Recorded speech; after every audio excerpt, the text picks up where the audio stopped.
Luka dropped 60, 21, and 10, and all he wants is a recovery beer. Legendary. Run it back starts now. Run it up, then run it back. Yeah.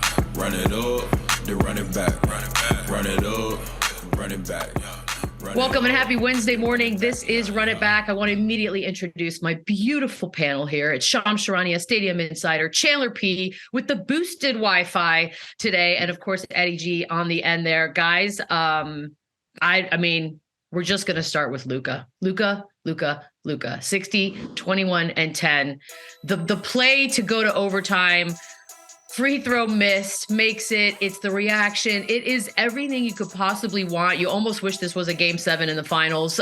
Chandler, to intentionally miss a free throw, get your own rebound, and hit a shot. It's tried a lot. I've never seen it accomplished. How hard is it?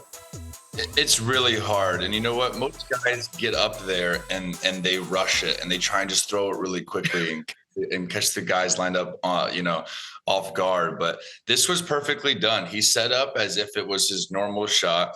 And a lot of things have to happen, right? Like this has to bounce perfectly. Christian Wood's got to get his hand on it. Luka had, a second to kind of catch and shoot. And this was executed, perfectly. And yeah, a lot of luck goes into this and he got a great bounce, but this was an incredible play that, when I was playing in Dallas, we would practice these certain situations, and the reaction at the end is what does it for me or for him. Of all the stuff he did during the game, this whole flailing fish out of water dance here. It's like a 4-year-old. I love it. Oh yeah, that really got me going. But this was unbelievable what this kid did last night. I've never seen anything like it. Oh,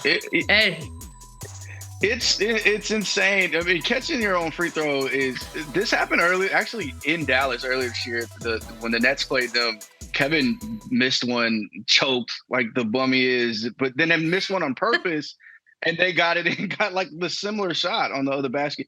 I don't know what my approach would be. I feel like I'd go, really high teardrop and just hope for the best. But even beyond this, they were down 9 points with 40 seconds to go. I left. I walked my dog. I started getting texts from you guys about Luka in all caps. Ran back upstairs, and it was overtime. So it was absurd. And to get to the stat line he got to, it's just an amazing night of basketball. It's crazy how it happens. Just a random Tuesday, and you just see something you've never seen before in your life. In a game you had very low expectations for with no Jalen Brunson. But this was amazing. What's crazy is they probably should have won it in regulation. Like that Luka shot when he grabbed the rebound and then had that putback, like he got fouled on that shot. But thankfully he didn't, and we got to see the first 60-point triple-double with 20 rebounds, 10 assists of all time. I mean, just an unbelievable game, and I'm pretty sure he did get those recovery beers post-game. So we can report that on Run It Back. But overall, I mean, you look at the stats. He scored or assisted on 85 of the 126 points. And they were down 9 points, like Eddie said, with about 35 seconds left in the game. That's not a game that you win. The Mavs had no business winning that game. And what Luka did is he had so many clutch plays down the stretch. We think of guys like James Harden, players like that. But I don't know if anyone's had the amount of clutch plays that Luka's had in this type of performance and over his entire career. I remember being in the bubble. He had that clutch shot against the Clippers, game-winning three-pointer. So he's making a knack of hitting these clutch shots as well. And you have to give props to supporting cast. Spencer Dinwiddie, I think, plays a glue piece for this team. He can rebound, he can set the table, he can play make. He's sacrificing a lot. I think only 15 shot attempts last night in OT. And Christian Wood, we're finally seeing him, I think, really get acclimated in Dallas. And I think that is a good sign moving forward for them. I think we had that stat yesterday. It was like 1 in 12,000 something crazy number. And then we have the stat yesterday where teams leading by 9 with a certain amount of time left were, 8 million and 0. And then the Mavericks pull this off. And it's crazy to me. And I want to get to the Knicks in a second as far as what it says about them. But there it is. 13,884 in the last 20 seasons, been trailing by at least 9 with 35 or fewer seconds. That is an actual sports miracle as far as I'm concerned. But it's a lot of Luka, and we're going to talk about this forever. As far as the difficulty in pulling something like that off and staying mentally in the game, Chandler, how hard is it? I mean, it's hard. Like even as a player, as much as they don't want to admit it, when you're down and 30 seconds down 9, you pretty much are packing it in. So this doesn't happen often, and this shows a lot to me about the Knicks, that they can't allow this. They got to close this game. But, again, with Luka, it's how he does it for me. He's so big and he cannot be sped up no matter who guards him, whether it's Grimes or who's smaller or, Randall, who's bigger and stronger. It doesn't matter. This kid can get to his spots. He scores in just an array of ways. And again, like Shams just said, when he's giving you 60 and then Dinwiddie and Wood are giving you 25 and 19, this is a great version of the Mavs. And obviously you can't expect this from Luka every night, but man, they're a tough team when they get these other guys, they balanced attack, and Luka doing what he does. I love that both active and former players were very active on Twitter last night. All eyes on Luka. Eddie, do you sometimes worry that he has to do this much to get a close win? I mean, that's definitely the pessimist view of the game. And I think it's true. I think there's some truth to that. Literally a historic stat line. Every time there's a stat line like this, you go, oh, I'm sure Wilt Chamberlain did something like this. But this is one he actually didn't do. He got close. I think he had like 57 and 20, but not 60. Yeah, that's absurd. I mean, to have to do that, he did need 5 extra minutes and yada, yada, yada. But they had lost this game. Like the Knicks snatched defeat from the jaws of victory last night. This game was over. I thought when Jason Kidd called that timeout with, I think, 42 seconds to go, he was pulling his guys. It was a 9-point lead. You're not going to be able to do this for 4 playoff games. It's a little too much. But I do think it was encouraging that, yes, you saw a good Spencer Dinwiddie game, that, yes, Christian Wood seems to be finding his role in this team and figuring that out. And so there are guys, and historically, Reggie Bullock will eventually shoot better, and they'll get Maxi Kleber back, and he'll be a ton of help for them as well. And Tim Hardaway Jr. will play better in spots. So you hate to see this, but this isn't going to happen every night. And Eddie learned that your dog's potty times now have to wait until the actual final whistle blows. You can't rush out there. As far as the Knicks are concerned, you touched on it. They had this one. This one should have been over for them, should have been a W. Chandler, what does it say about that team, if anything? No Jalen Brunson. We'll give them that. But it shows how important Jalen Brunson is. Obviously, RJ didn't play either, but this just shows you how important a steady vet point guard that can control the offense. It's crazy to say, but I can't imagine them blowing this lead with Jalen Brunson in there, controlling the offense, slowing everybody down, getting everybody in their spots. But, who knows? But I think this just shows the value he brings, the experience, and it just shows you that they're a ways away. This is an immature loss. This should not happen. This is inexcusable. And Luka Magic, you can say what you want, but they had this game, and this one's going to sting for a while. Eddie, as far as the playing load for Knicks players last night, your thoughts? Look, I understand that Jalen Brunson was out. I understand that RJ Barrett hurt his finger a few minutes in. But to have Emmanuel quickly play 51 minutes, and I think it was something like 37 unopposed minutes as well. He only rested 2 minutes in the first half. To have Quentin Grimes play 48 minutes, there's 100 minutes between your backcourt you finish the game with. Yeah, no, duh, they look tired in overtime. Of course they collapsed. Look at how they had to play. Same thing for Julius Randle, had to play 45 minutes.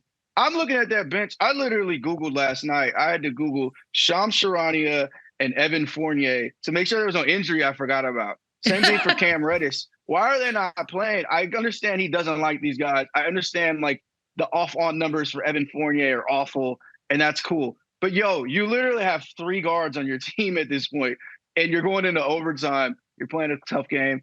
Maybe squeeze a couple minutes in there instead of playing Emmanuel quickly, a week's worth of minutes. But, yeah, that's Tom Thibodeau. That's what he's going to do. He doesn't like you, you ain't playing. So that's just the bottom line. Fair enough. All right, you guys want to talk about it? You want to talk Lakers?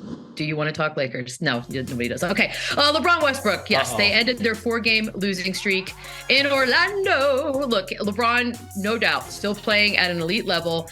But the question that we've been asking now for a season and a half is, are there future draft picks more valuable than the current window that LeBron James finds himself in, Chandler? Nah, I don't think so. I think LeBron he's too big for their business, and they just need to enjoy the show and try as much as they can, surround this guy.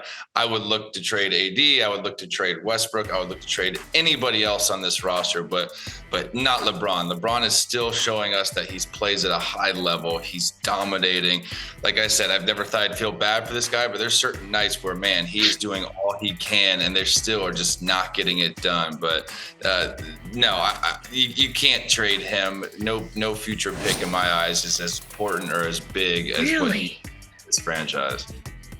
That's a little shocking to me. Eddie, do you agree? Because that's your future, no matter what. I do agree. You got to maximize that title window, however tight it is for them, and you have to figure out something to make these LeBron years matter. It's tough to say you trade the younger guy, but this is literally a once in a generational player. For some people, he's the greatest of all time. You got to squeeze all the juice out of that you can. The problem is, they, as a franchise, yes, they have to think of the future as well. They have to think about 5 years down the line. But LeBron doesn't. And this has been LeBron's MO. I'm going to come here. You're going to maximize everything I'm doing. And then I'm going to leave in ruins, but you'll have a trophy in the trophy case. So the Lakers already got the trophy. And maybe that's why they're not pressed. But they should. He's still one of the best players in the league. And when he has opportunity and when it's meaningful enough for him, I guess. And if you surround him with the right pieces, which they obviously have not, he still can steady a contender into the playoffs. And over the last few years, they've been hurt by injuries, and that's part of the situation with him as well. And it's kind of like the unspoken rule is that, LeBron has suffered quite a few leg injuries in the last few years, and they add up. And that doesn't mean he's injury prone. Some of them are fluky, but they do add up. And maybe that's what they're considering when they do this. But yeah, I mean, I think they should have maximized. I think they actually tried this summer, but they just failed. They just picked all the wrong pieces, and now they're in this position they're in. It's crazy to me because it's hard to believe that he has enough years left that it would be worth and that they would be a viable contender no matter what they did. But Shams, you know the drill. Like, we're going to keep sitting here waiting and questioning, are the Lakers going to do anything? What's the latest on that? Yeah, I promise this is not a debate show, so I'm not here trying to go the other way on what Chandler and Eddie said. But the reality and the facts is that the Lakers are going to have to be patient with those 2 first-round picks that they have, because those are their only 2 assets, guys, for the rest of the decade. And so if you're going to trade your 2027 first, your 2029 first-round picks, those are the only 2 picks you have the next 7 or 8 years. You have to be sure about the player you get. Now, if you can go get a Bradley Beal, if you can go get a Zach LaVine, maybe then you consider it. But some of these guys that we've been talking about over the last month or so, Bojan Bogdanovic, yeah, you'll go get him if you can move a protected first, and that's what they had offered. But now with Anthony Davis out, we don't know exactly when he's going to be back. He's definitely going to be out at least through mid-January. But how does he come back? When does he come back? Is he going to be anywhere close to what we saw, the MVP Anthony Davis? Because that is the type of player where you look at this team and you're like, all right, they can maybe do something in the playoffs. You have an AD that's potentially hobbled, that might be on minutes restriction. You're just not sure. So until you figure out exactly what AD looks like, it's tough to make a move where you're jeopardizing future assets. We saw them do a little bit of that when they made the Russell Westbrook trade. You traded a future first. You traded Kyle Kuzma. So they've been down that well already, and I think now that's why I think this organization is going to be patient. It's if I'm LeBron, that's what I was going to ask you. If you're LeBron, what are you doing? I mean, enough's enough. Like, I'm applying pressure. Go get me a Brad Beal. Go get me a LaVine. These guys we're talking about. He showed that he can still carry a team. He's doing it night in, night out, and he needs help. And if I'm him, my frustration level is through the roof, and nobody is safe in that locker room. If they want to salvage this season at all, they're going to have to make a big move. Because like we said, their future with these picks is in shambles, and you've got to maximize LeBron's years. And this guy, he's not slowing down from what it looks like. So you gotta get him help as soon as you can. And if I'm LeBron, I'm all over them to get me help. He has to be already. Yeah. I mean, he's already in the front office, kinda. So yeah, if there's an amazing 8th grader out there, LeBron can go get him for strive for greatness. He's not helping the Lakers at all, and he's not concerned to LeBron at all. So yeah, Trade the pick. The MJ meme. You know what it is. Trade the picks. All right, fair enough. Don't look now, but Ja Morant's words might be coming back to bite him in the old hiney. Suns blew out the Grizzlies in Memphis. They didn't even have Devin Booker.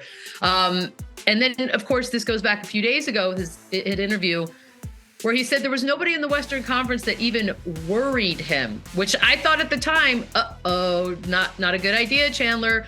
Do you think that perhaps, I mean, we know it was premature, but do you think this is something that now is going to come back and haunt them for the rest of the season? I don't think it's the biggest deal, but it's definitely fuel to the fire for these other teams that definitely feel slighted. They definitely feel disrespected. There's definitely coaches, reminding players what these arrogant kids in Memphis are saying. So this was a weird loss because, the Suns were missing a lot. Landry Shamet, who's been kind of their best player lately, didn't play. Booker, no Payne, no Johnson. And to go into Memphis, that's fully loaded. This is kind of concerning. It just kind of shows you how deep this Western Conference is. And I look at a team like Phoenix, and I still think they're a top 5 team in the West, but each night it's the NBA. Games like this are going to happen, but the West, it seems like right when I start jumping on the Sixers, they do what they did. Right when I start jumping on the Grizzlies, they do what they do. So it's competitive in the West. So for Ja to say something like that probably wasn't the smartest, because it's not like the Grizzlies are this clear-cut favorite in the Western Conference. Yeah, since Ja said we good out West, they've lost to the Thunder, the Nuggets, the Warriors, and now the Suns. So they might not be good out West. I don't know. I know for the Warriors, at least, all the chirping for sure was motivation for them, and that's just how they get down. And I'd imagine the same for the Suns. How could it not be? Look, Ja said exactly what you're supposed to say. He shouldn't fear any of these teams. He should feel like they're the favorite. But when you say it on TV like that, when you're talking to Malika and you tell her, look, all we're worried about is the Bucks and the Celtics. Yeah, you open up the floodgates. So shout out to Ja and congrats on the new sneaker. But you're not good out West. You're going to have to be a little bit concerned out West, big fella. As soon as look, don't get me wrong. I love it. If I'm a fan of the team, that's exactly how I want him to think and act and behave. But man, as soon as he said it, I thought that was a bad idea. Chandler, you said that the Phoenix Suns are still in your mind a top 5 team. It's interesting to me because we start the season, they're, I don't know, top 1 or 2, top 3, and then things fluctuate, like you said. What do they need to do besides get Booker back to move up that level from top 5 to a top 3? They got to get healthy. Obviously, Devin Booker is, monumental to what they're doing. I think Cam Johnson's a huge piece. Campaign. All these guys they're missing are valuable players to their team. And I've said it all year long. I think kind of Phoenix missed their window. There's a lot of drama surrounding them with the ownership, with DeAndre Ayton and Bridges, and this Jay Crowder thing. They got to find a solution for it because first of all, he would help them a lot, but this is just a cloud that's been over their head. They've been dealing with a lot of issues and they've stayed afloat, still kind of right there in the hunt in the West, but it comes down to health. And then honestly, just getting Jay Crowder out of there and trying to bring in someone else that can help them contend, because same thing with the Lakers. Their future is a lot better, but this is Chris Paul's window. And we're not going to see him for very much longer. So if you're Phoenix too, this is a win now as well. Eddie, what do you think? Top 5? Do you have them lower, higher? I think they are in the top 5, and I think they can be the best team in the West. They were that earlier this year when they had Booker looking like an MVP. It's just unfortunate he's got these back-to-back injuries, and hopefully he's not out for too long. But yeah, I think if they get something for Crowder, I think anything is a net positive at this point for a player who's just not going to play. You add some depth on the wing, and we've seen them be successful in the playoffs. I mean, they were an absolute insane run from the Bucks away from winning that title. They had a chance to go up. What was it? I think 3-2, and missed. Didn't even really get a good shot late in that game against the Bucks. So they're there. They're close, but they just have to get healthy. The West is so jumbled right now. It's hard to say anybody is just running away with it. We think the Nuggets are the 1 seed, and they got played. They had to overcome a 20-point lead against the Kings last night. I think the Pelicans are the 2 seed, and we still want to see them prove it in the playoffs. So you can absolutely emerge as the best team in the conference with a nice run, but they're going to need Devin Booker for that, without a doubt. Does anybody know what Jay Crowder does all day? Like, I wonder what he does. He gets up in the morning. I'm so curious. I'm going to need to sit down, Shams, and I'm going to need it really, really soon. Devin Booker, timetable for his return, hopefully is trending more in the positive direction. Can you give us good news? Well, Devin Booker actually has returned to Phoenix to continue to get evaluated. He's got a left groin strain, groins, hamstrings. These are tricky injuries. So he left after Christmas Day. He returned for that game after missing a few games with an adductor strain, groin injury, comes back, and then within 4 minutes of the game on Christmas Day in Denver, he tweaks that groin. And so he's returned to Phoenix since then. It's very unclear exactly when he's going to be back. But the fact that he went back home as this team is on a 6-game road trip through Jan 4 means that, it's very unlikely, I assume, that he returns on this road trip. We'll see. These groins can be anywhere from 1 to 2 weeks at times, depending on the severity. So no Devin Booker for at least the next few days. Man, I'm kind of over the injuries. There's my hot take for the show today. Over injuries. They suck. That's it. The Wizards, don't look now, snapping streaks and breaking hearts, despite the fact that Joel Embiid had 48 points in that loss. I know that the Wizards have a lot of guys that possibly could be trade bait, but if you're the Wizards right now, do you take a hold? Do you take a timeout, Eddie, and say, hold on, let's just see what we have here? Yeah, I think, look, if you look around the league, there's not much movement right now anyway. Why not wait to the trade deadline until you get closer to have some real pressure? This is a team with some talent. They can win some games. And look, I don't think by any means they're a contender, but maybe they could be buyers and turn one of these guys into some more depth and really push into the top 6 or so in the East. This is a great win for them yesterday. And I think, it showed the potential they have to compete against these big teams. As Chandler would say, we have Boston, we have Milwaukee, and then you have, kind of the other 3 that are lingering, the Nets, the Cavs, and the Sixers that he just beat. Wouldn't favor them against any of them in the playoffs, but there's other matchups that could work out for them. So there's no rush for them. There's no need to rush. If things could fail over the next month, and then, we can get something for Kyle Kuzma and Kristaps. But they could have a real nice January and say, you know what, let's see how far we can take this. So, yeah, they're in a perfect place, really. Perfect place, Chandler. You agree? A perfect place is insane. No, I don't agree. I think I'm selling. I think, listen, it's the NBA and these guys are talented. Kyle Kuzma's having a great year. KP can play. I love Brad Beal, my Gator boy, but this just isn't working. They're not going to contend. They're going to, like I said, they're going to win games. They're going to have nights like last night. That's confusing because they beat one of the hottest teams in the NBA with they're big dominating the game. But this isn't a championship team. They're in no way, shape, or form going to contend. I don't think they'll get out of the first round. This is a team that has power offensively, and they have guys that can score the balls, and they do have a lot of trade assets. It's just, if I'm them and I can get something better and get more, I think I take advantage of that, now, because I think everyone in the Eastern Conference got better. Everyone, there's 3 or 4 teams that can really contend there, maybe 5, but the Wizards aren't one of them in my eyes. And I would be looking at, trades of, all players. All players are on the board. The NBA is confusing. Any given night, the box scores are just perplexing. But Beal did leave the game with what appeared to be a hamstring situation. Shams, have you heard anything about that and how serious it may be? Yeah, I'm told Beal will get an MRI today, but he's now hurt both of his hamstrings in this month alone, in the month of December. And you can see right there, he knew exactly what it was the moment it happened. He's had these hamstring issues, these lower body issues before, and everyone around the Wizards says that he's a guy that knows his body better than anyone that's come through that building. And so it was unfortunate to see him walk off the floor. It looked like he knew exactly what occurred. But now that's 2 hamstring injuries in just 1 month. Opposite hamstrings, not a good sign. And we'll see how much time he's going to miss. But usually these can be 1 to 2 weeks, these hamstrings at the very least. But we'll see after testing today. Yeah, hamstrings are one of the things that you don't play with. And, you don't know if he's overcompensating and the other one goes. And so this is dicey for him. And this is something that you really can't rush back from.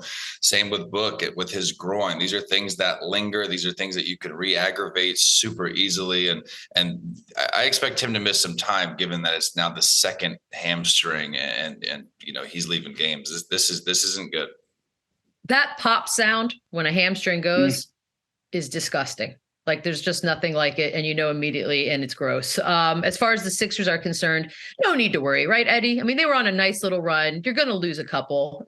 This is nothing. Yeah, look, they're not going to win 80 in a row. It'd be nice. You like to see Joel Embiid dominate like the way he did. You'd like to see it win in that dominance. But yeah, just tough road game. It's fine. Shout out to Twitter who was upset that I didn't like free throws. Sorry, it's the boringest part of basketball. I don't know what to say, but it's good to see Joel be dominant like the way he was. And look, you're going to lose some games. Just move on. You'll be fine. You're going to lose some. Hey, Speaking of losing games, PJ Tucker didn't score. No, PJ Tucker has figured it out. He's living the dream right now. PJ Tucker figured out the secret to success, and I'm kind of here for it. Arch nemesis to Eddie, Celtics time. Let's talk it. The big duo, Jaylen Brown, 39, Jason Tatum, 38. That's ridiculous. In a win over the Rockets. 6th time this season that they both scored 30 or more in a game. No duo has more in over 50 years. I feel like this week's had a lot of nice little historical nuggets. Is the debate over now? Can we stop talking about another duo that's as good as these two, Chandler? Yeah, no doubt. And the way they score, they're a show, and they just go back and forth. They take turns. They play within the offense. And yeah, they're the best team in the Eastern Conference, probably the best team in the NBA. And it's pretty much because of these two guys. So I think for sure it's these guys now, and it's these guys for. He left us on a tease. I think he's right that it's these two. I think, the duo in Brooklyn are probably right behind them. No bias, as always. But, yeah, you get these two guys in their mid-20s, athletic as they are, in the most important positions in the sport on the wing. They just did it in the playoffs. They showed us their whole career they can do this in the playoffs as well. They just got to get over that final hump, and they were right there.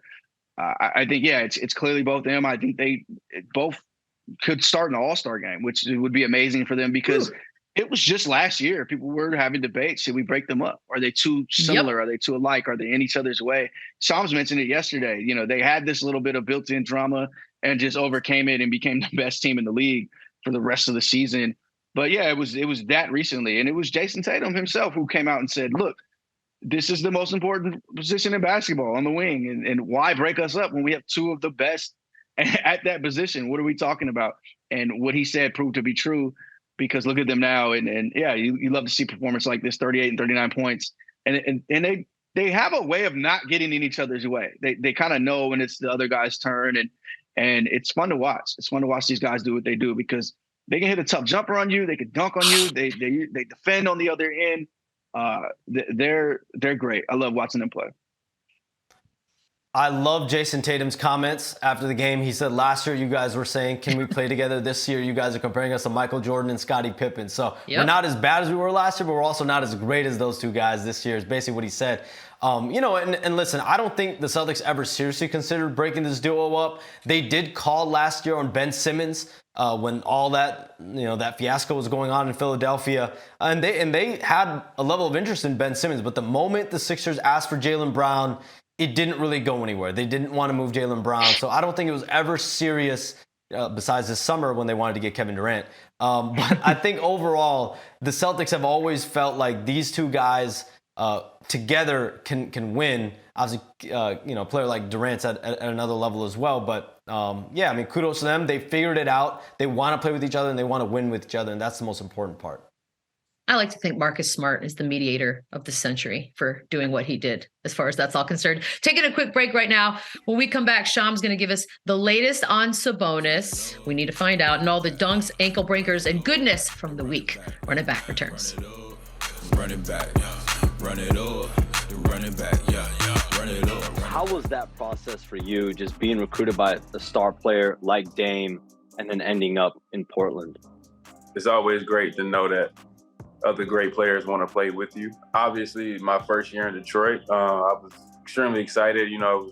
I got a chance to play and blossom and grow and do something that I never had a chance to be able to do before, being the vocal guy, the main guy. We kind of took a turn differently in Detroit. When I talked to Dame and in Vegas, we were talking about it, being a man guy and stuff like that. And I told him that I got a lot more respect for people who are the number one option, because it's a lot more difficult than just putting up the numbers.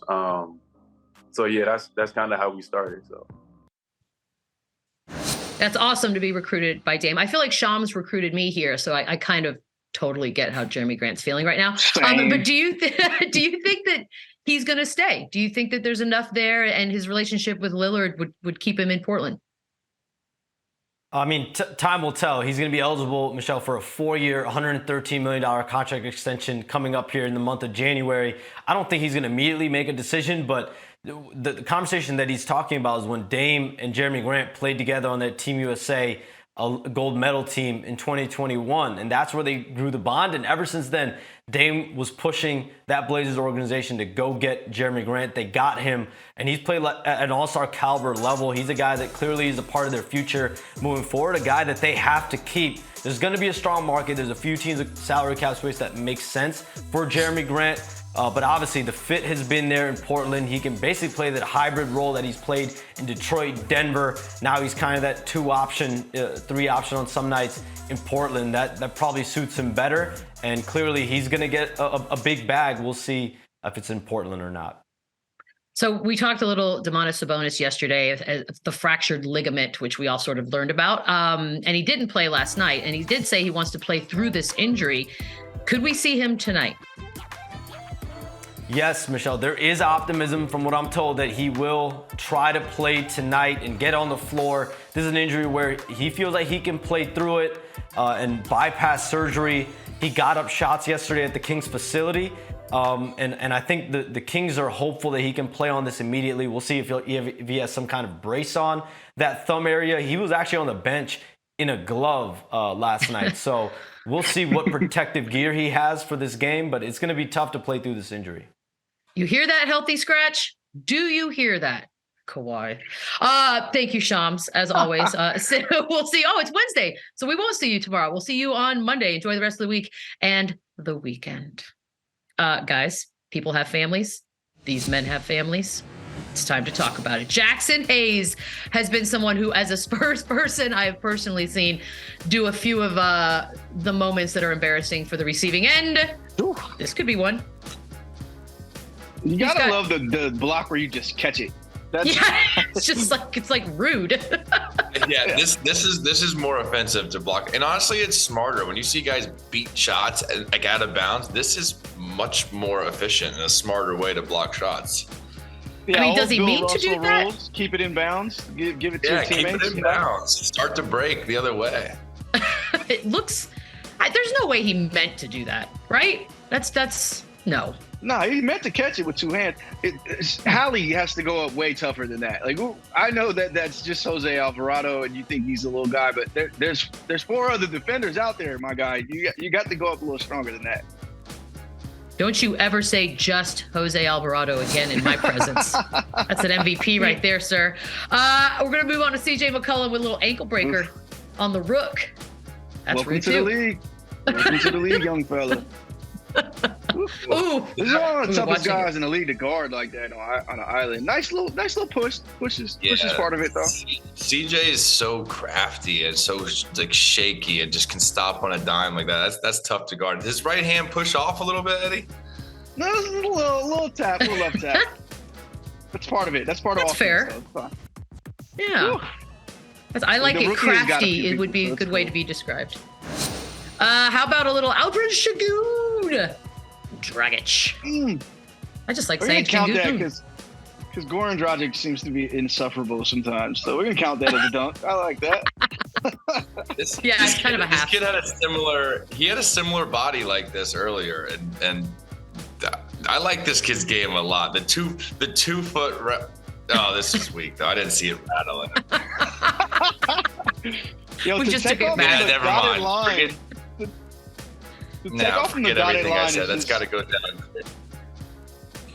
See, you guys get mad at me when I say they're strong layups. This is a really strong layup. Yeah, I think it's fair to say it's a strong layup. It's really still fancy layup. Parts. Still putting body parts in another man's face. I think that's fine. I'm okay with that. How about Torrey Craig rejecting Dylan Brooks and then talking about it? I don't think I've ever seen Dylan Brooks take an open shot. Like, they're always like this, and sometimes they go on. He's an insane player to watch. I had to ask on Twitter, do Grizzlies to earn it. fans like him? Is he fun for you guys? I don't get it. But yeah, that's a nice block. That's an interesting question. Memphis has made their bed and now they're sleeping in it, and it's a tired act, and these guys aren't going to just let these kids just chirp. And this, you could tell Torrey Craig, this is a personal block, and he was looking forward to go there and talking shit to him afterward. When they had LeBron last year on the was. podium, when they had LeBron telling him, "Hey, stop talking," I was like, "All right, this might be the beginning of the end of this persona, because people are sick of what they're doing, and it's even worse." See, that's this the problem. I feel like it's going to be like a Trae Young-esque situation where we're going to love the trash talk, but it's never going to pan out, and then it's just going to sort of fizzle. And it could have been something great. Jordan Poole had a moment. He's having some moments. This was awesome. This was Jamal Crawford-esque right here. A little bang bang, get him back going the other way. This was a dope move.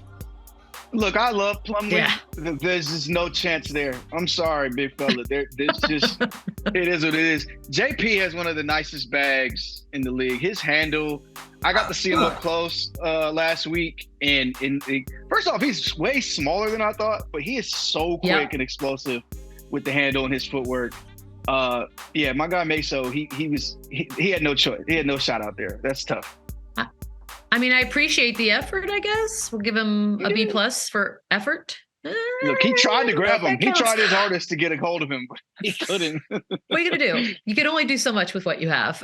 Quick break time here. When we come back, is Wembanyama possibly going to be the best ever? And should they retire Irving's jersey in Cleveland? When Run It Back returns. Run it up, run it back, yeah. Run it up, run it back, run it up, run it back, run it up. Heck yeah, we want to see some Wembanyama highlights. Who doesn't? This is from Forbes, by the way. There's an NBA agent who was overseas to watch him play, has several clients that are overseas, and in the NBA, quote, if he's not hurt, he'll be the greatest player ever. That is a statement, Chandler. What say you? I mean, that's a bold statement, but it's hard to bet against this kid. We've never seen anything like him. We've never seen someone this size, this length, who's been playing against grown men as a pro for 2 years now. I've never personally been this excited about a prospect just because he can do everything. He runs like a deer. He handles the ball. He's got his little step back. He's so long. He alters shots. Like, that's a crazy ISO for anybody. I mean, I wish he didn't bank it because it didn't look as cool like that. Picky. I mean, listen, are we setting the bar super high for this guy and putting a big expectations? Yeah, most since LeBron, and calling a kid king when he was 15 years old was also bold. And LeBron, look at him now. So is it a lot? And then we putting a lot on his plate? Yes. If he can stay healthy, obviously it's a big question. He's super thin. He's got a long ways to go, but my God, with these highlights every single week, there's a new highlight of this kid doing something so crazy and so special. And I just look forward to this kid putting on some size and strength. And I really look forward to him getting to the league because, he is a special, special talent. The hype is deserved. I mean, he's been playing against top comp since he was young, and he's just continued to get better. His body hasn't even filled out yet. Like Chandler mentioned, he's going to put on some muscle. Look at Giannis at 18 and what he grew into. Even like somebody like Jason Tatum, look at what he was at 18, and he grew 2, 3, 4 inches and put on more muscle and continues to do so. So the kid we see now is just like a gazelle running through an alligator pond. Is not anything close to what we're going to see when he's 25 and he's whatever height he ends up at and whatever weight he ends up at. It is a little scary to put this much expectation. Yes. And, you got to understand there's also low light. There's guys who cross him up. There's games where he doesn't score 30 points and there's that going on as well. But I understand the high expectations. I understand looking at him and saying, he could be the best because he could. Like, just look at the template of player he is. He could be this amazing. we were just raving about Bol last week, and it took him a while to develop, but it's a similar archetype. And it's, if he can be a better version of Bol immediately, he's automatically a great player already. So, yeah, I get the high expectations. I do wonder if this is a lot for a guy this young and to have to come in with all that on his shoulders. But like Chandler mentioned, they did that to LeBron, and LeBron lived up to it. So maybe it's just this generation, and you get one in every generation, and maybe it's his time. Shout out archetype, not used enough in my personal opinion. You know what? I'm with you guys. It makes me very, very excited, but also very, very uncomfortable, the amount of pressure that this kid's going to end up feeling. It's almost, and you're right, LeBron was one of a kind, able to sort of withstand that, but it's asking a lot. How about Cleveland? Sorry. This kid too, he's not like a Paolo physical specimen too. This kid might struggle his first couple of months, first couple of years in the league. Like, he's not used to this physicality. He's not used to this length of a season. He's going to have some ups and downs, but the future of this kid, could be insane once he gets that mass in the body and the muscle. Yeah, chef and a weight trainer, I think, right? Like, just put some mass on and boom, unstoppable. We're going to move over to Cleveland here because Kevin Love asked about the possibility of, retiring Kyrie Irving's jersey in the land. And he was adamant about yes, immediately, as soon as he's done playing. Do we agree, Eddie? Of course. I mean, Kevin Love will have his jersey retired. I think J.R. Smith might as well. That team is just going to be an iconic team for the Cleveland franchise forever. Breaking the curse, and it's not even a question. This shot right here is maybe the biggest shot in NBA history. It's absolutely the biggest shot in Cleveland sports history. So yeah, you're putting his jersey in the Raptors. You're going to celebrate Kyrie in Cleveland forever, and it's deserving. And so Kevin Love's right. I know it's his boy. I know they went to war together, and so of course he's going to say that, but he's right. And I can't wait to see it. I like that Kyrie is kind of getting a little bit more adulation now than he was a month ago, because he is a marvel. He's a player we have to appreciate on the court because he's done some amazing things in his career. Until he says something.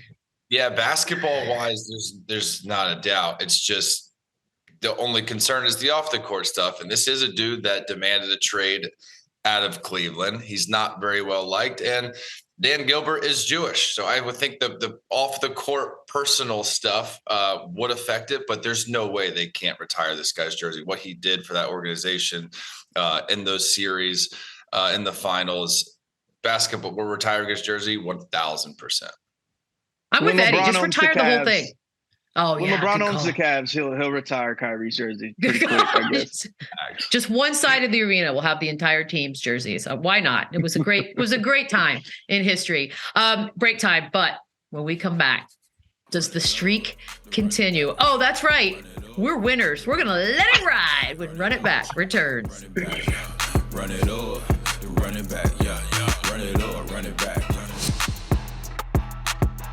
America's #1 sportsbook just got even better because you can now bet on horse racing directly in the sportsbook app. Not only can you place bets on live horse racing, but you can watch horse races live right from the app. We make it easy to bet on horse racing with races going off every 5 minutes, free picks, and easy tutorials to help you learn about horse racing. Bet on horse racing today directly in the FanDuel Sportsbook app or learn more at fanduel.com/horse racing. Well, look at us. We are amazing. This is Monday's parlay. Those are a lot of green W's, gentlemen's. We're feeling cocky. Oh, they're silenced. They're in shock. Stick with us. We know what we're talking about. Yep, we're about to make a turnaround. But not only did we hit on Monday, we also hit yesterday. OMG. I don't want to get ahead of ourselves, but possibly geniuses and savants. Which means only one thing. Time to do today's parlay because we're on a hot streak here, guys. Eddie, you first. I love that Beadle is like the secret sauce we needed. I'm going with the Kings and they're getting 2.5 points at home. The rare back-to-back home joint. So they're getting Domantas Sabonis back. They played the Nuggets really tough last night. They should have won the game by all means. I don't know if Mike Brown will be back, but I like them to get it right the second time around.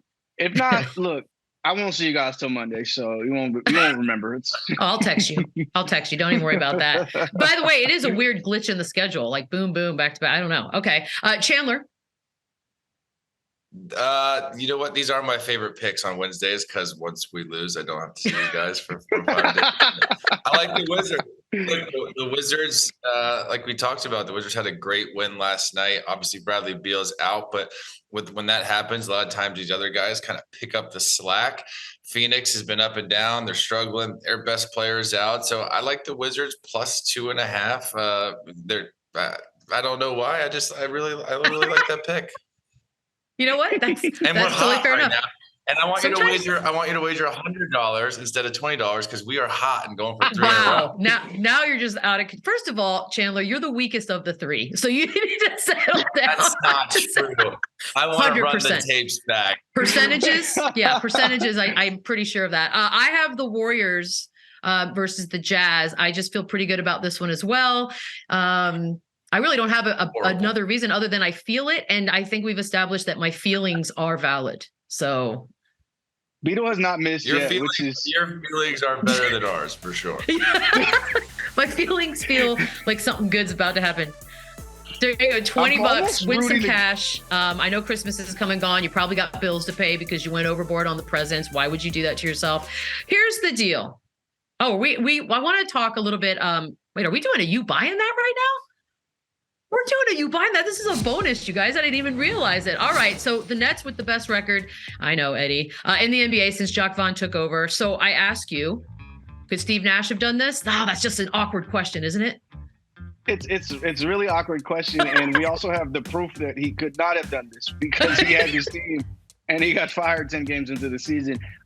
Shout out to Steve. I think, all things considered, he kind of went through it as best he could. And he's a toenail away from probably winning a championship and being viewed as an entirely different coach. But this season and the things they dealt with this season, Jock has just broke through better with the team. And, just little adjustments on the floor as well with rotation. He's taken Patty Mills off the floor. He's been tight with Ben Simmons minutes. He moved a shoot around to an hour before the game to keep the mornings light for the guys.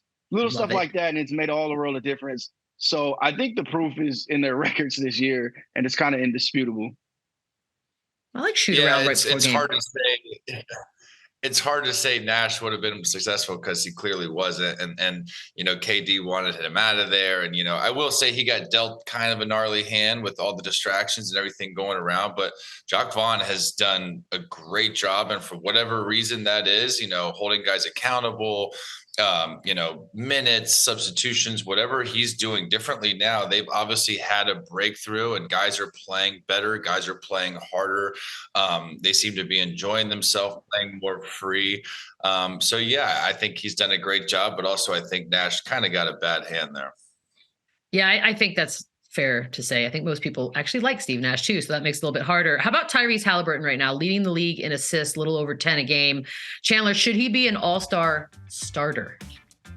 Starter, probably not. I think you got to put Brown in there as a guard for, and have the duo in there starting. But as a reserve, 1,000%. This kid has stepped his game up. He's one of those natural point guards. He doesn't turn the ball over.